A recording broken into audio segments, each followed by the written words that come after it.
Planning assures that you have targets that you're aiming for that are going to help you resist getting off target. Let's look at the last phase here, project transition. Towards the end of the project cycle, the project manager and his or her team are probably busy in this phase confirming the deliverables with the beneficiaries of the project or the stakeholders. They should be collecting lessons learned that can be shared with others. They're probably completing the administrative or contractual or financial activities that will bring the project to a successful end. I think that using a model like this in planning can help us to be more proactive as project managers. This is a more detailed way of looking at the model that was shown in the previous slide.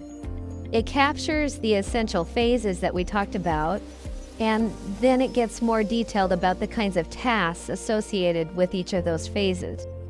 These are the tasks that the manager will assure are carried out. So all of this, going left to right is generally the trajectory of project management, but it isn't always a linear process. While it usually goes from left to right, it can overlap. You could be doing planning while you're also assessing the environment during the setup and the early justification. And sometimes the project will even circle back on itself, like you are collecting some sort of information through your monitoring process that makes you realize that you need to change something in the work plan. This could make you go back a couple of steps, change a priority or an activity, and then move forward again. For instance, like examples of that from my own work life is, there have been instances in projects I've worked on where a new stakeholder group emerged suddenly, a group that we didn't anticipate. Maybe we should have, but we didn't know that they would have a stake in the activities that we're carrying out. I've also been involved in projects where we decided later that we had not communicated sufficiently a risk to stakeholders that they had a right to know about as the project proceeded. So when you discover things like that through monitoring or through other kinds of lessons learned, you may find yourself going backwards in this planning cycle and then moving forward again. So please study this model to be sure that you understand it. But first, before we leave this slide in the first lecture, I just want to point out an important task associated with the end of project planning that I don't want you to forget. Remember to celebrate your accomplishments. Our work in public health and global development can be very hard. It's complex and it's difficult to navigate even at the best of times.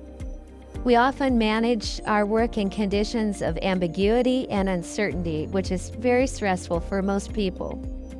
So when a project comes to a close, remember to celebrate both the opportunity that you've had to do the work that we do, which is meaningful, and to celebrate the people who helped you to make that work happen.